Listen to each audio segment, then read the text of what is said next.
Good morning, and it is a gloomy day here in Michigan indeed.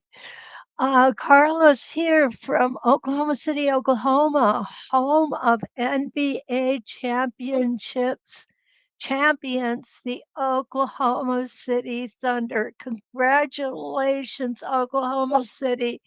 I hope you revel in your win and your championship. That's always such a big, big celebration. Linda's here, my friend from New York, and Linda Lombardo, my Michigander buddy. Yeah, for Michigan, gloomy here. It is up in the UP too, sadly. Actually had to turn my heater on this morning. It was a little chilly.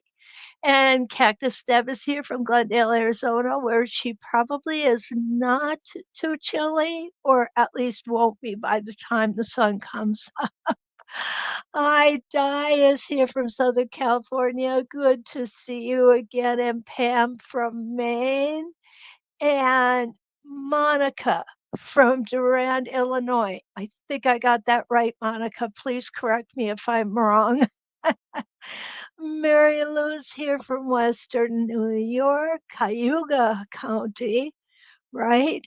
And Lee is here from a gloomy and windy Indiana today. Well, you know what? Considering the fact that it's gloomy and it's windy in the Midwest, let's all stay home and quilt today. I give you permission. Okay. Today is a no housework day. Today is a quilting day. Oh, my husband will be happy to hear that. Oh, what we've got this morning, we are going to work with the Simple Hexagon Template set, and we're going to do some not so simple things with it. Thank you, Monica. I appreciate you making sure that I am correct with that. I try to remember, but the brain's getting old. What can I say? Our Simple Hexagon Template set includes 3 templates: a 2-inch by 4-inch, a 1.5-inch by 3-inch, and a 1-inch by 2-inch. These guys are unbelievably versatile. Okay, when we think of hexagon templates, all we think of is making little um, beehives, right? That's usually where we go with it. We're going to go in a couple other directions this morning, though. And the first one I have to show you is one that I hope you're going to like as much as I do. I was amazed when I thought I'm going to try this, right? Well, what I tried and what I came up with was absolutely stunning. This is it. This is going to be our first try this morning. Well, Mary, so good to see you. Good morning. And my friend Ronnie from Northeastern Arizona. We are working with our simple hexagon templates this morning. 3 sizes in our paper or in our package. And this is the first design we're going to make. I can't tell you how much I like this design. Now, if you're working on hexagons, it's going to fit beautiful inside of a hexagon too. So let me show you how I did that. I have 8 reference lines. I'm going to come into my center, of course, and I'm going to treat this like a spinifex, right? Who would ever have thought to do a hexagon like a spinifex? Um, People who are a little different like me, I guess. Ah, here we go. We're going to pull that bobbin thread up, and I definitely should have enough. I said that yesterday and ran out. So just in case I run out again this morning, I do have another bobbin here and ready to go. So what I'm going to do, first off, I'm gonna start with my largest, and this is a 2-inch by 4-inch. And I am going to line up my center line here. Now, the question you may ask is, will it matter if I line it up this way or if I line it up this way? To be honest with you, I haven't worked it out yet. I do have it lined up so that we are working on the vertical center. Okay. Well, Kathy, oh, thank you. Good to see you. Okay, here we go. Wait, I missed. Oh, no, I didn't miss you. Watching from a beautiful day in Texas, Kathy. Oh, send us some our way, please. Fall is definitely here. Okay, so I'm going to take my single stitch in place and we're going to start coming around here.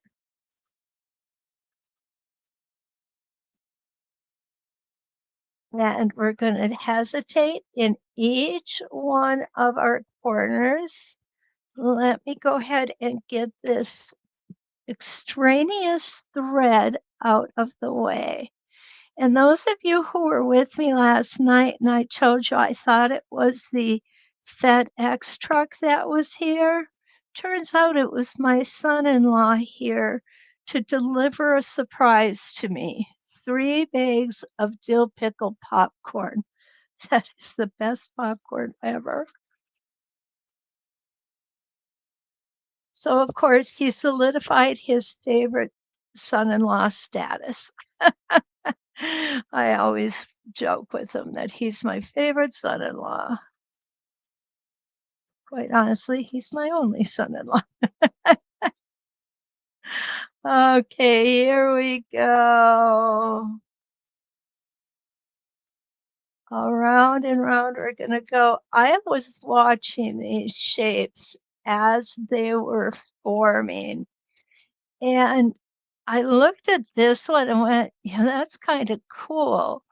I could see that come down here and keep adding to it. And we're gonna do some fills with our hexagons as well, okay? Don't forget to hesitate in those corners. That's what's going to give us these beautiful, sharp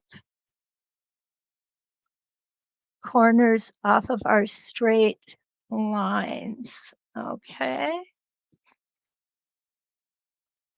And we're just gonna keep going around.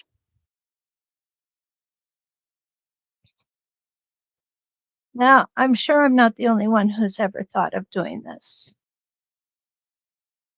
And I'm sure other people have done it before me, but it was the first time I did it, and I was just so enamored with it. Okay, again, remember, you have to keep it in this orientation or it's not going to turn out, okay? Because we don't have the lines on the other orientations to work for us.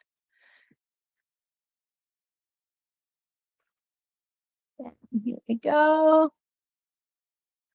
Another rotation. I would not try more than 8 on this design. I think 16 would get way too busy. I have not tried 6 and I have not tried 5. I have a feeling that those would be beautiful as well. And if there's enough time, let's do that later on.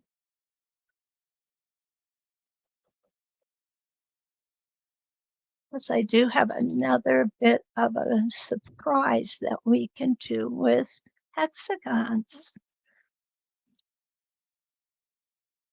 This is a great background fill. Hexagons are. They're easy to work out and get around shapes, I think.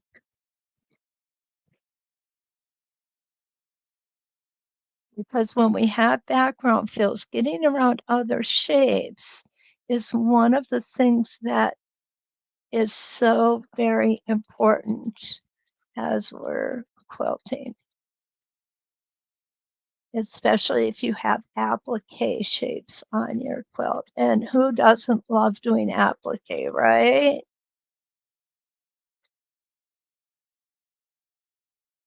Okay, so there we go.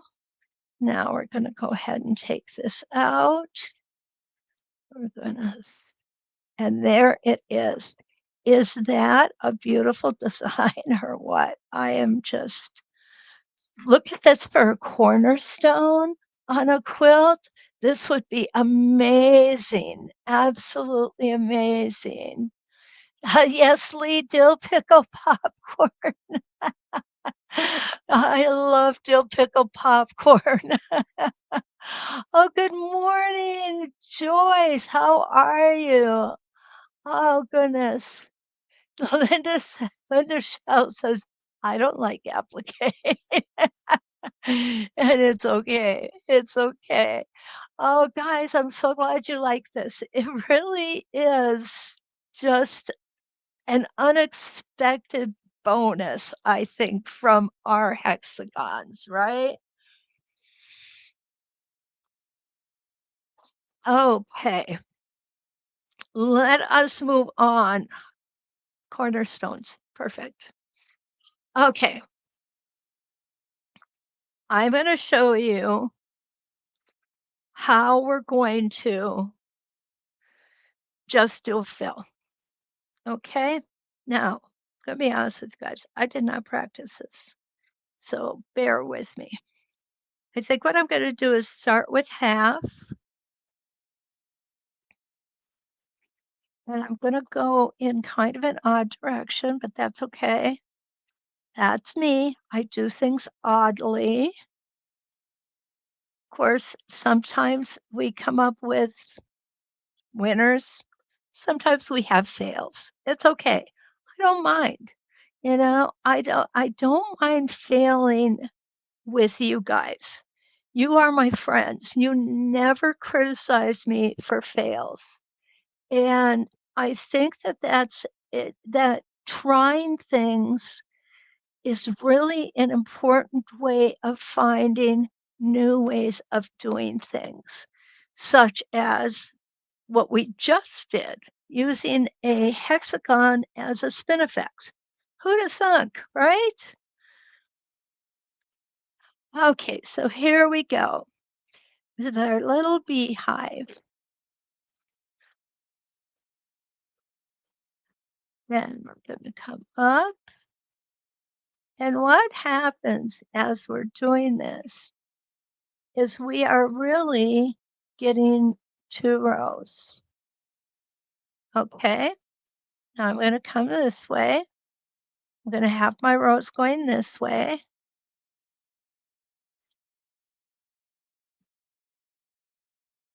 And up we're going to go.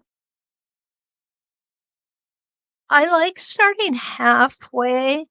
It helps me orient myself. Maybe because I'm spatially challenged or directional. I know I'm directionally challenged, and Ken will confirm that. Oh, honey, it's not far now, 3 hours later. When did you say we'll be there? Oh, soon. Okay, and we're gonna come down here. Now, I have an odd shape to get through here. For this purpose, I really didn't want that, but seeing as we have it, let's work with it, okay? And we're gonna come up here. Now I'm going to stop. What I want to do now is I am going to move my template so that my center point is right where this line of stitching is, okay? right there. We're gonna make sure we're nice and straight, which it looks like we are. And if you want, you can always this is something I don't talk about often, but if you want, you can always etch your own markings in. If something makes sense to you, it's okay. It's absolutely okay. So I'm also going to pull my spacing gauge out. I want to make sure that oh, guys, I'm not in frame. Oh, I am so sorry. Oh, gosh. Thank you, Linda. Oh, I am so sorry. Mary, I didn't know you had back surgery. Oh my goodness. Prayers to you for healing. Lee, too. My goodness. Everybody is, yeah, not good. We need good health, guys, especially with our feet. Okay, there we go. I apologize. All right. So again, what I was saying is, if I were to do this a lot, maybe I would go ahead and add a line here if I always started making the little houses in a row, because that's kind of what they look like is the little houses in a row. So I'm going to come here. I can come this way, or I can just go the top, which is what I really should have done, guys. Okay, I'm just going to stitch in the ditch up my seam line, just like that. Got out of my ditch a little bit, but that's okay. Now what we're doing is what we call nesting. I am nesting these designs together. Now I'm going to go ahead and I'm going to move my template to the right. Make sure that I am lined up right here at the center. I'm going to test my 1/4 of an inch with my spacing gauge right here. Everything is lined up appropriately. I'm going to come up,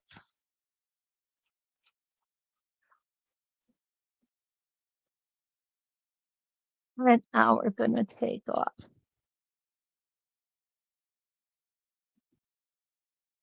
Make your hesitation stitch at each one of these points, okay?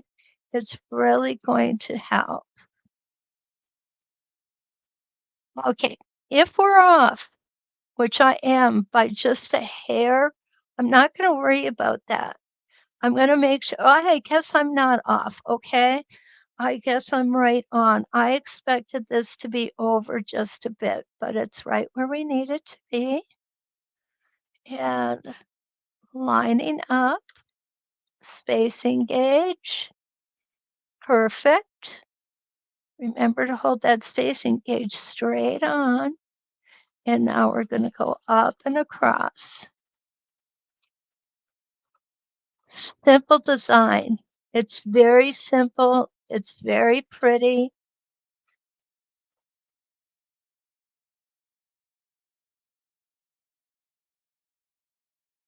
Modern quilts, I think this would be perfect on. And now we're going to come here and we're going to line up. Now, what's nice about this particular one is we've got our straight line on our pretend seam allowance. Okay, you guys, I gotta call it pretend. What can I say? And now we're going to come around and we're going to come up again. You'll notice I left all of my traveling for inside my seam allowance. So now we're going to come and we're going to go up, around, and come back down here. This is where we're going to meet up.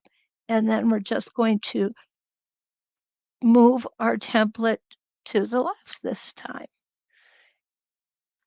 This really is such a very easy template to use, but take your time. Don't rush it. That's the one thing I love about ruler quilting. It it's so relaxing if you just let it be.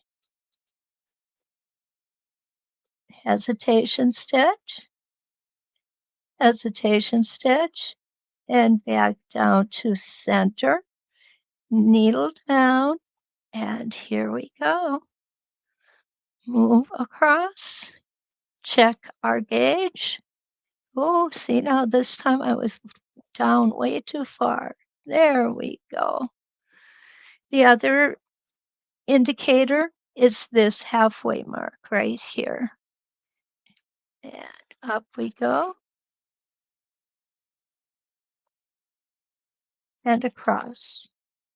Now, I'm going to ask a question of you guys. And I'm going to be real interested in how y'all answer this. As soon as I get done with this row, we're going to have a discussion. No, not really. I'm just kind of curious. Okay. And you can always do a little smooshing as we go along. Things are getting a little shorter, right? Because our fabric is getting pulled in with every stitch we place. And one more time. Now this time we really don't have anything to line up. So what I'm going to do is I'm going to make sure my 1/4 of an inch is exactly where it should be. There we go. And we're going to come up. Oops, come on, machine. You can do it. And up we go and stop on our seam allowance. Okay, I'm just going to pull this out. We're going to take a look at what we've got so far.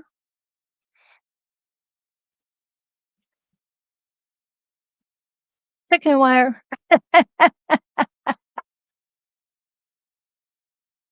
When you travel back up before you move the template, Joyce asked.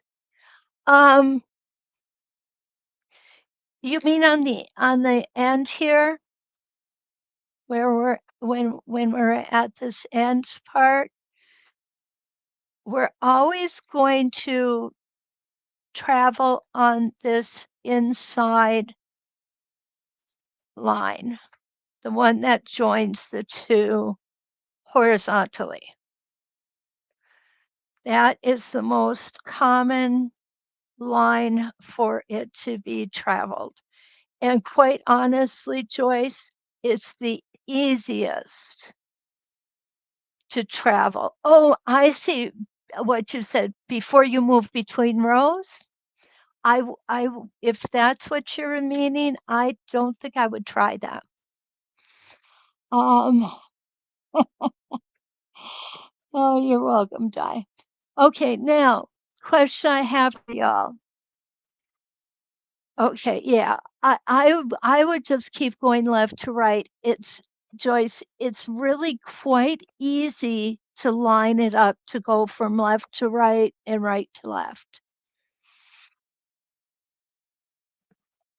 Now, my question to you guys, and I'm really kind of curious, is how many of you thought this template was harder than it looks or harder than it is? Because this is easy. As far as I'm concerned, this is an easy template. And when I say easy, I look at templates from a beginner, intermediate, or a experienced user. Okay. And when I say something is beginner friendly, usually it has these elements. It's all inside. It's easy to line up. It's easy to move. So what we have to do here, if we come on a seam line, is we have to travel in our seam line. most of us, by the time we get to this point, are quite comfortable doing that.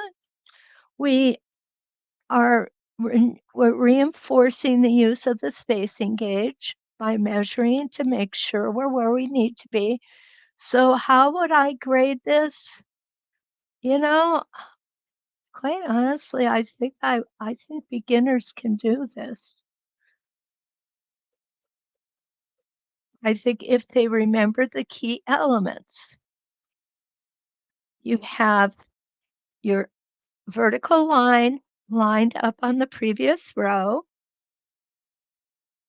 You make sure that you remember to take your hesitation stitch in each of the turns on the template. And don't forget to measure as we're going along on those partial rows, especially. Okay, there we go. I'm gonna do one more row, and then I'm gonna come back and I'm gonna look at all of your answers because I'm curious, okay? There's no ulterior motive behind this. I'm just curious. Does this look easier than you thought it was gonna be or more difficult? I know that myself, when I first used this template, I totally expected it to be a lot more difficult than it is. And I was making a chicken quilt. My daughter has chickens. So, of course, what am I going to do? I'm going to make her an applique chicken quilt because Linda, unlike you, I do like applique. And I thought to myself, okay, if I could find chicken wire fabric, that would be awesome. Then I started thinking about it. I thought, I can make my own chicken wire fabric. And what's really kind of cool about this, if you guys want to, you could put a real light stabilizer behind your fabric. You can go ahead and put the design on it and then go ahead and add it to your quilt and of course do the quilting later. So it's a personal preference. Um, if you do it that way, what's going to happen is it's going to be more three-dimensional, which is really kind of cool. And it's just going to look really nice. It really is. Okay, I'm going to back up a little bit here. And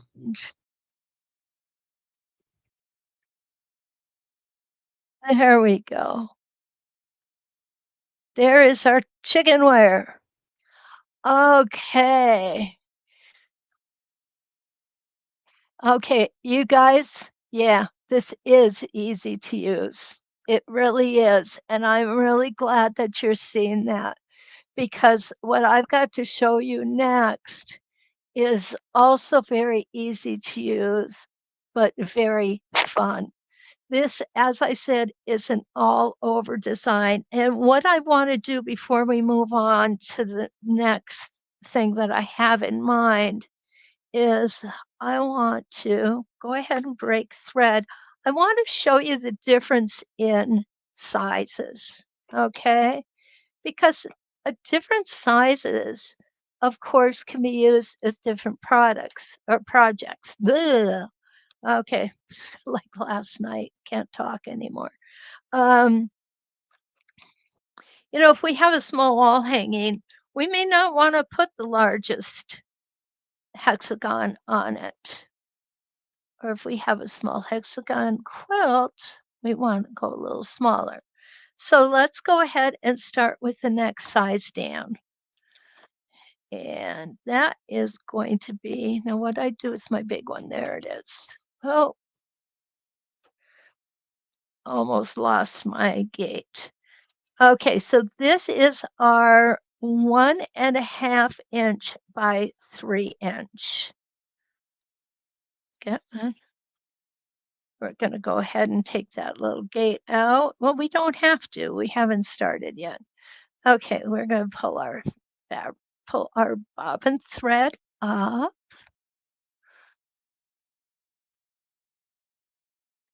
Now the premise is exactly the same. We're going to go ahead and we're going to stitch this just like we did the first one. And you don't have to do a half of one on your first row. I just think it works better if you do. So what I would do on this one, if I wanted to do a whole one, but I'm going to go halfway vertically. Okay, there we go. All righty. So now we're going to go. Can you see? No, I need to move us again.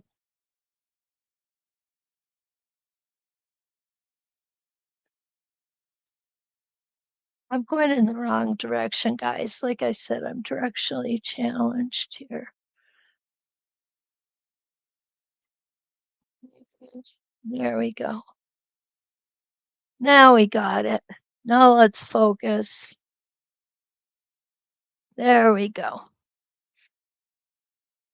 And let's put that needle back down. Okay, so we're going to think about this. Okay, when we started the half, we were easily able to start halfway and come across.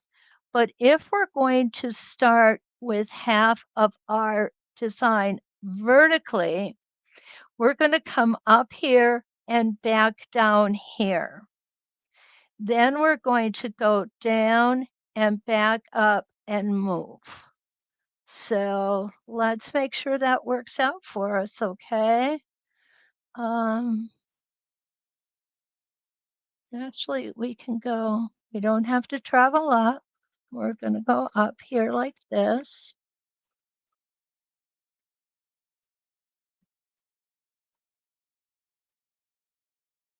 And then we're going to go up to our center point. And now we're going to travel. And we're going to travel again on that vertical line where they meet. Make sure my needle is down. Get my thread out of the way. And now we're going to come over like this.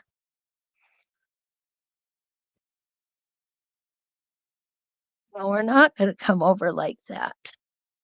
Oh, yeah, we are. Duh. Okay. Sorry. I kind of confused myself there for a second. I'm looking for my spacing gauge. Perfect. Okay. So we're just going to have like a house top here. So we're going to come down and back up. You'll see this isn't quite as easy. Travel up, around. I think starting with the half house is much easier. Okay. Now we're going to come over again. Use our spacing gauge.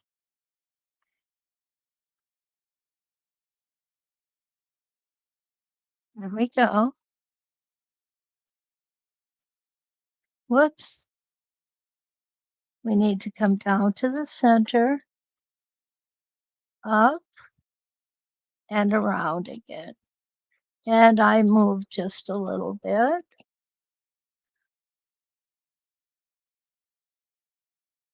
There we go.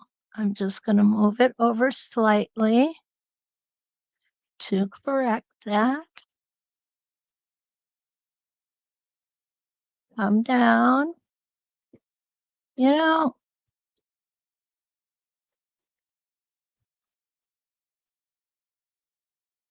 We can also do another thing. As I'm doing this here, I'm thinking to myself, we can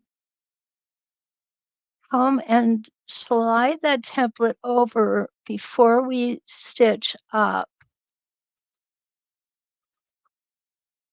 Go ahead to our left. Oh, I came up a little high. That's all right.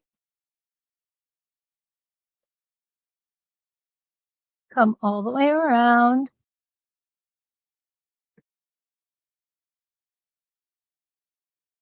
There we go. And come down. And now what we're going to do is we're going to make the bottom heavy and stop here. And again, we are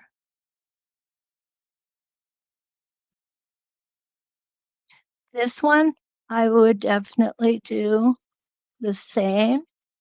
And the reason why is because I want to be consistent. So I'm going to go ahead and stitch in my seam line here. Take your time. Up on the top, over to the right, back down. Is that necessary? No, but it's the way I like to be consistent.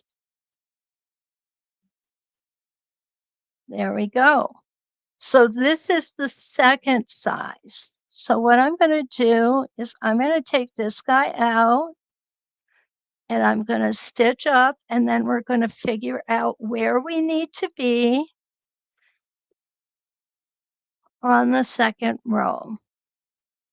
And this should not be difficult, guys. This really is not a difficult task because we are nesting together. We're going to go ahead and put our foot back down, put our template back in. I'm going to put it back in right, though. Oh, yes. I have a tendency to turn things upside down and backwards all the time. Okay. So where we are, where we are on this one is we are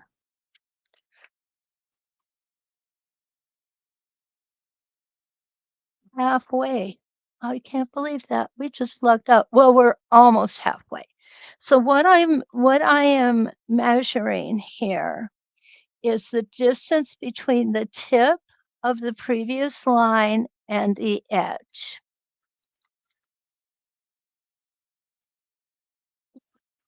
Go ahead, stitch up,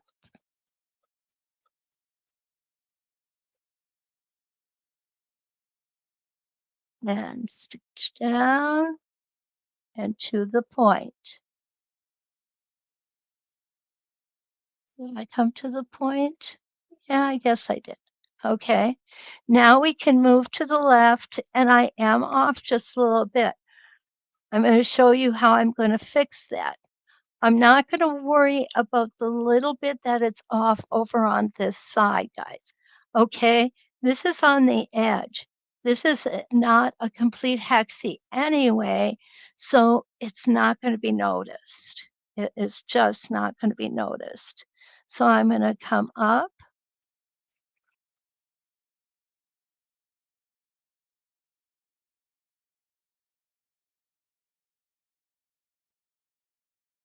Now I am going to,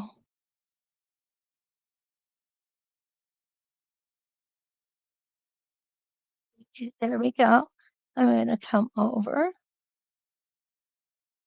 And you'll see that I have now lined up my center line with the previous line right here. And the reason I'm glad these things happen is because this is real life.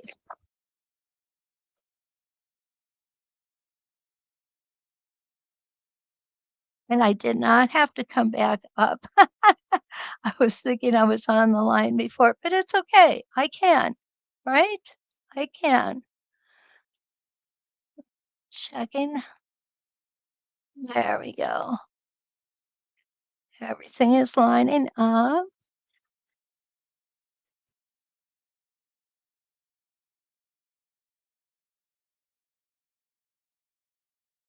And down a little bit below.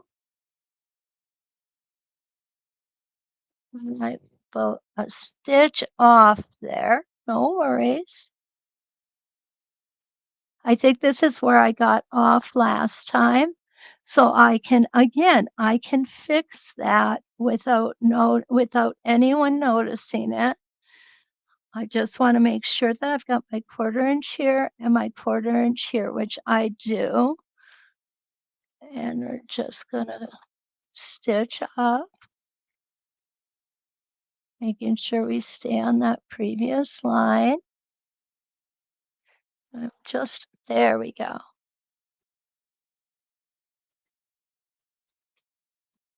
And across and down.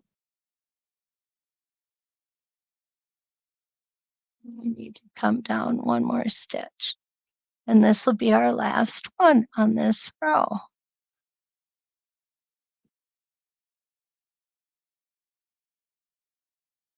Up we go. And this one is not going to be a closed design because it doesn't have to be. All right, now what I'm going to do is I want to show you that even though this row was not perfect, it doesn't show the slight differences. Good morning, Pam. Nice to see you. Patsy's here too. Good morning. So those little differences in size don't make or break the overall look. Okay. This one came out perfectly. This one I had some challenges with because I started on the bottom instead of like I did here, started halfway. I do like starting halfway better. It's just much easier, I think. My personal opinion. You guys all have your caffeine? Because I sure wish I had mine. Just kidding. Okay. I need to show you the small one too. And we're not going to do a whole lot on the small one because we're starting to run out of time, which always happens to me. Okay, let's go ahead. Just do maybe one half row and one full row. There we go. Remember, this is half row. We have the horizontal center line, and that is a good thing. So we can easily do the half. What I call a half row is the hexagon split in half horizontally on the fabric.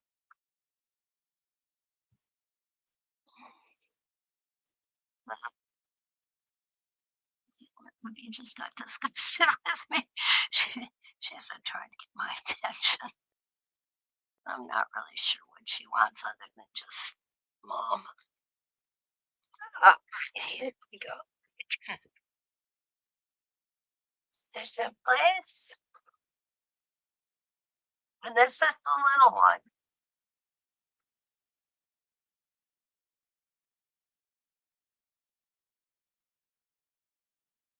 And needle down. My foot, this is 1 inch by 2 inches. I'm going to come across, line it up, stitch up, and make the roof on our little house again. Then down. Here we go. How many roofs? I did not measure this.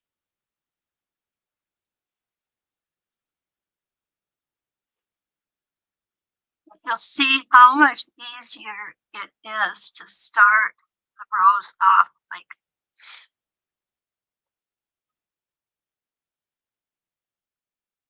I think the whole design goes quicker when we have this wonderful base to work off of.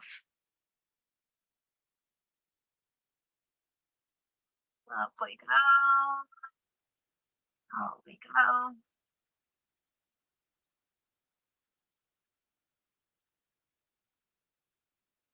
One more time. Oh, we're so close.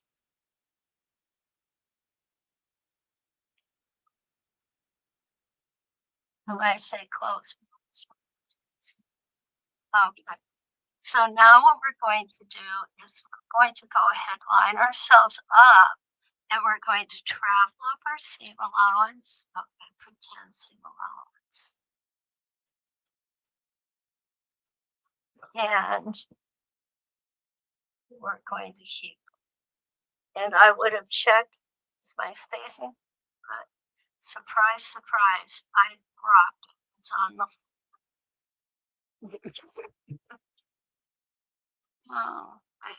oh, I guess it wasn't. It was my scissors I dropped. Boy, I've been without dropping anything for at least a week.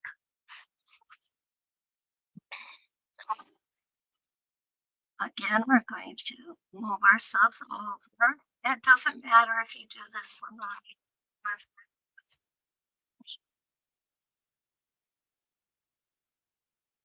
It's done the same exact.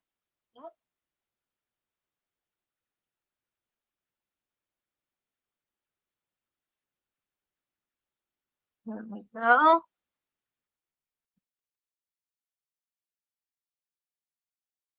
In my mind's eye, what I am seeing is I am seeing a straight vertical line going up. Oh, I moved my template. This is going to be a squatty one. Okay. Yep, sure did. That's okay. We'll fix it on the next one. No worries.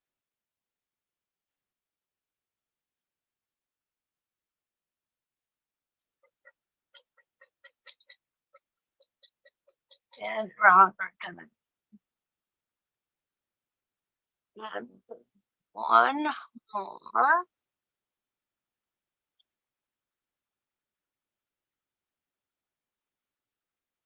Well, isn't that interesting?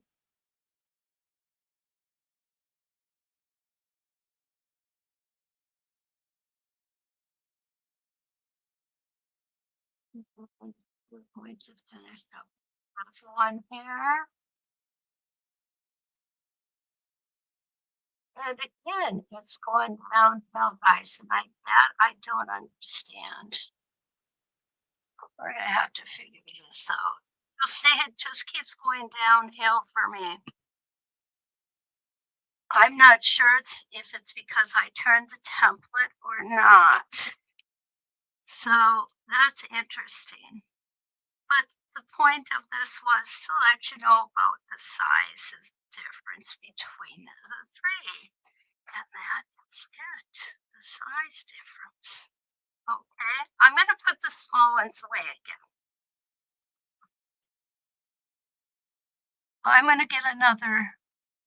Oh, no, I'm not. I'm going to use this one some more. I want to show you what we're going to look at next. Hexagons as clamshells. The sound has diminished. Okay, is it good now?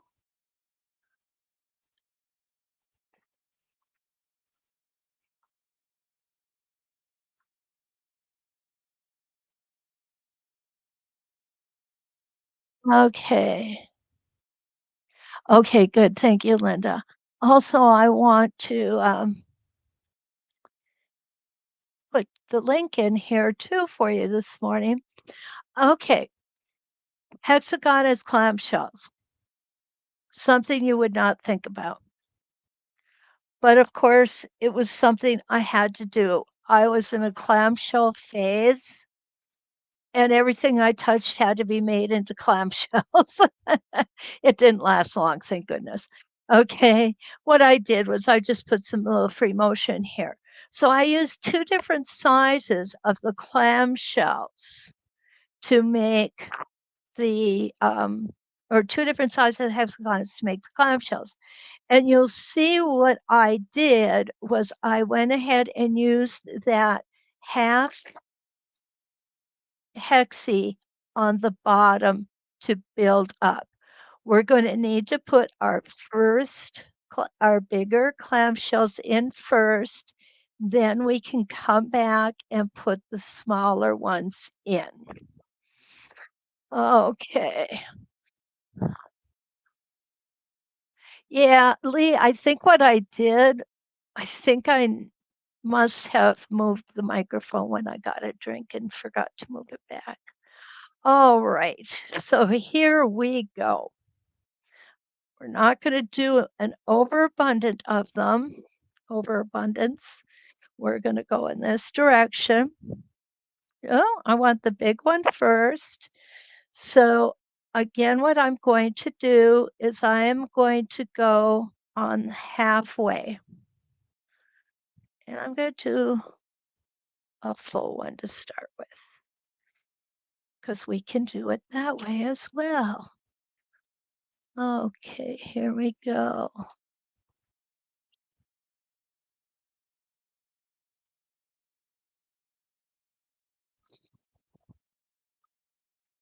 And we'll go ahead and hold that out. So remember, a clamshell basically is a half of a circle, right? Well, we're going to do a half of a hexie. And there's other shapes that we can make into clamshells. Ovals, we can make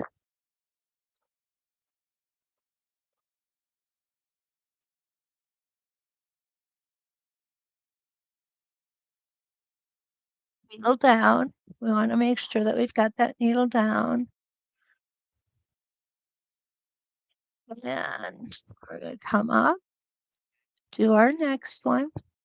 Now remember, guys, this time we're not going to do our whole clamshell or our whole hexie. I know I've got this, right? It's just a matter of time.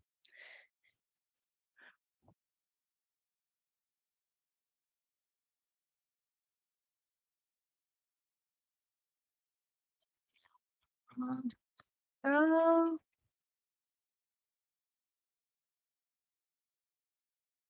and I'm not going to do another one. So now what I want to do is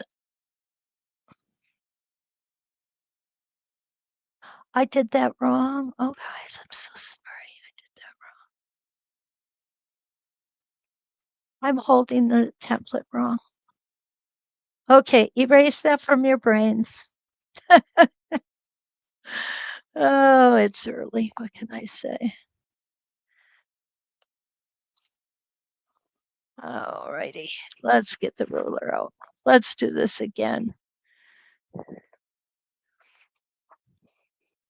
I apologize. I've got it right here in front of me, and as I'm stitching, I'm looking over going, this isn't right.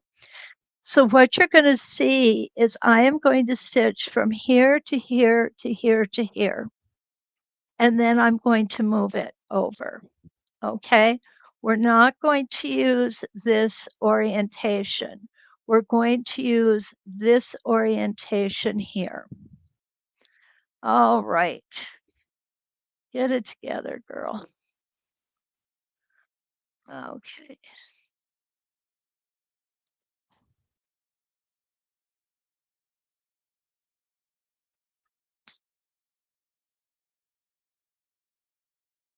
All righty. We'll pull that thread up. We'll put our needle and our foot back down. There we go. we're going to line up the horizontal center on this on the line, on the beginning line. And we're going to make, you know what this, yeah, this is definitely half hexy. And I'm sure you guys have seen half hexy rulers that are shaped like this. Maybe you've even done a quilt or two with half hexy rulers. So here we go. That's our half hexy. I'm going to go ahead and take this. Now that time I really did drop the spacing gauge. I don't think I need it though.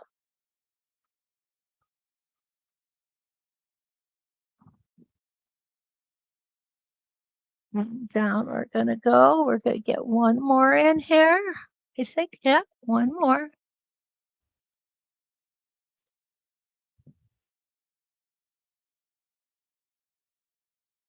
Cross and down. Now what we're going to do is, like our regular clamshells, we're going to have to come up on this side, because what we want to do is we want a clamshell to meet halfway. So let's just go ahead. And I think I'm going to use a ruler with this, because then I'll know I've got it straight. I've got my 12-inch arc right here.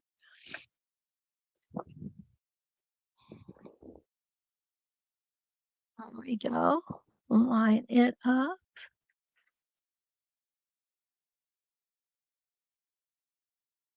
So we want this clamshell to start at the highest point. I'm just going to make some extra stitches here. So how that's going to work, what you may want to do, you certainly can, is come in here and draw the center line. And that looks to be about there.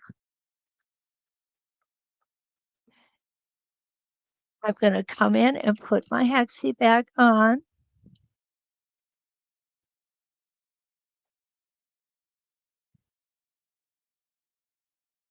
And I need to go up a little more.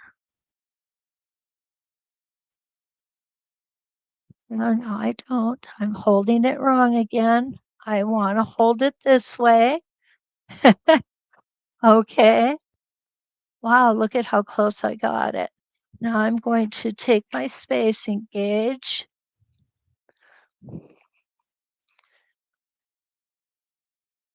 And we're going to put it in there.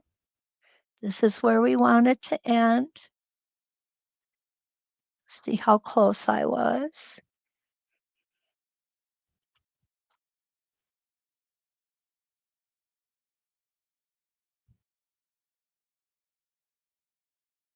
Oh my gosh, that doesn't happen often.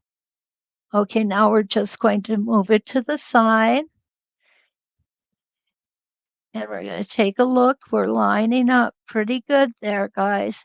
If we need to adjust, where are we going to do it?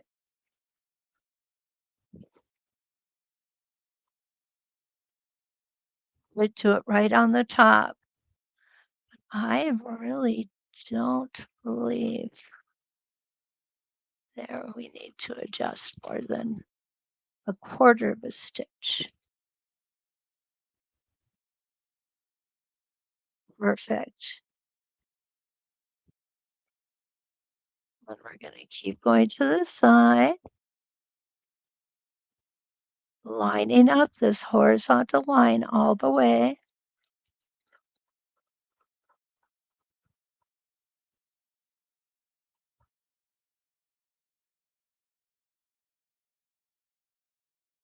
And now we're going to put our last one in, and it's going to be a half of one.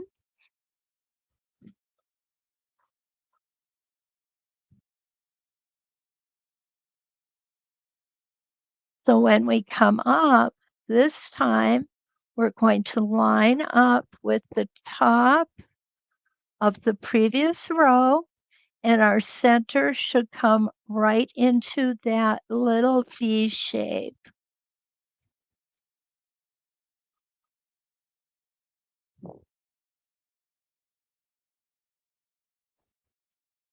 And down I'm gonna go.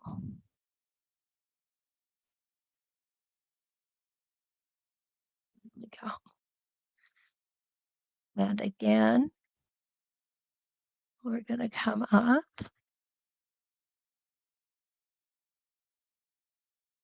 and across and back down. Perfect. Come on, needle, get in there. And now this time we're going to have a full one here, or relatively full, I should say.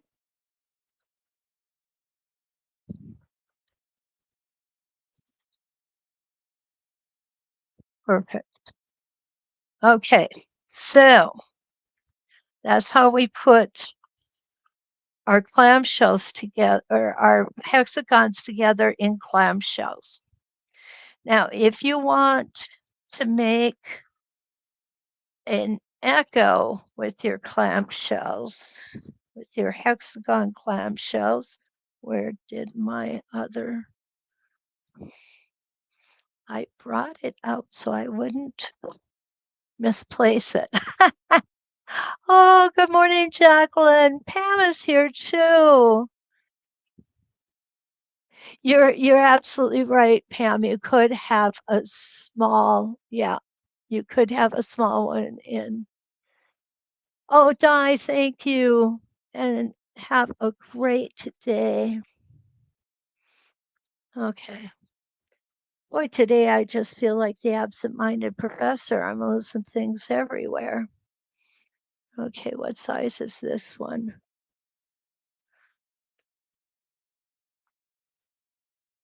Well, we can do this one too. It doesn't matter. And to make the echo inside, we're going to take the next smallest size. We are going to line it up on the same line. Okay. We're going to pull our thread up here.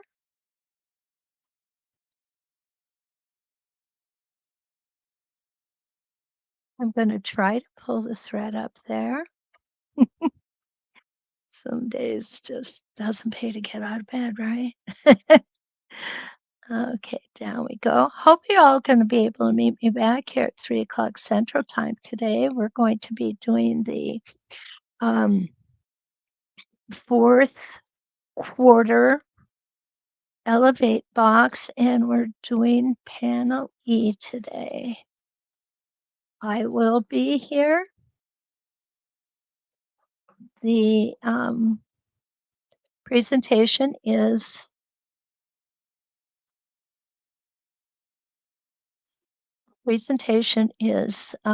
recorded. We're just going to stitch along that line. There we go. Whoops. Okay, there we go. My template just slipped, and the reason why is I didn't have this finger down on it. And now we're going to go. And now we're just going to travel. What I find works best for me with traveling is not to go fast, but to keep that needle moving all the time. And I need one more stitch. There we go. We should be perfect now. Yep.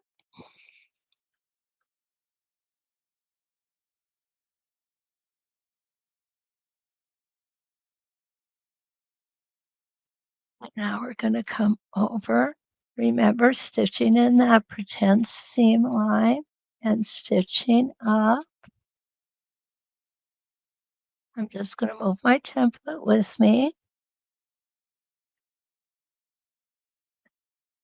Now I'm going to make sure that it is placed where I need it to be. And we're going to go all the way up, close to the edge here.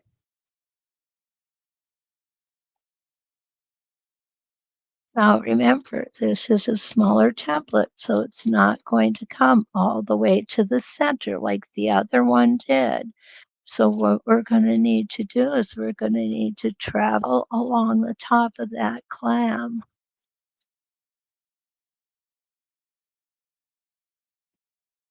What I'm looking at lining up is the center with that V shape that's in there. As soon as I've got that lined up on the top, the bottom, I've got my horizontal line lined up. I am good to go.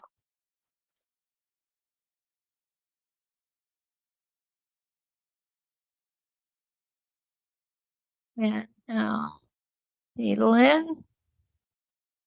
There we go. Take your time. Keep that needle moving, but don't try and speed it along.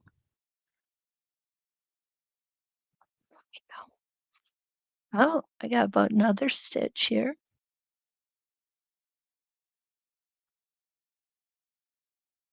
There we are.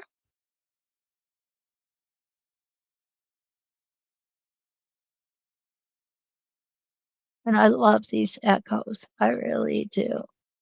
They take a little bit of time, but it's okay by me.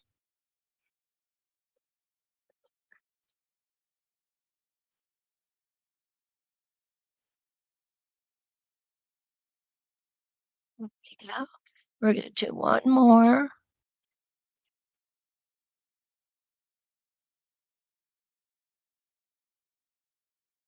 After you do some of these, you really get to um, eyeball eyeball very closely, if not right on, where these echo lines need to be. Okay, we're going to go ahead and take that out. And there is hexagon clamshells.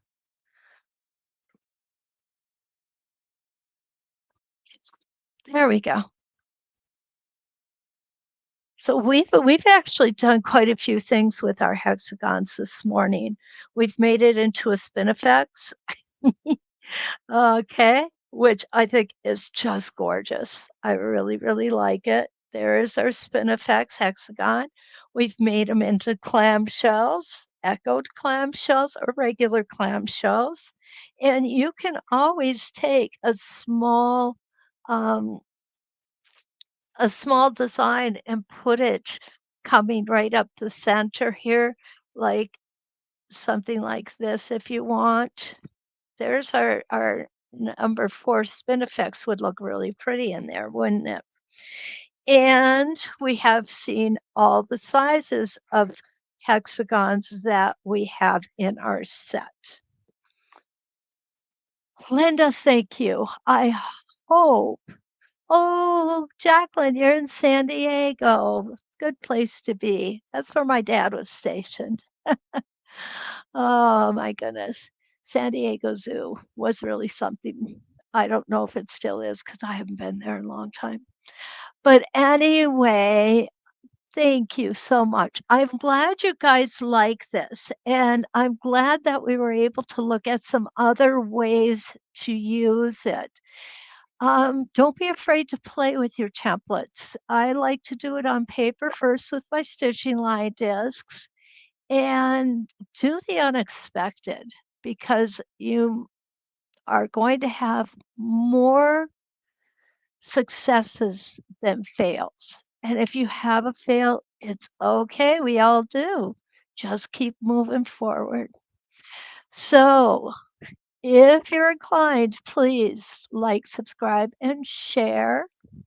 And I hopefully will see some of you at 3 o'clock Central Time, 4 o'clock Eastern, 2 o'clock Mountain, and 1 o'clock Pacific for our Q4 Elevate Box Panel E.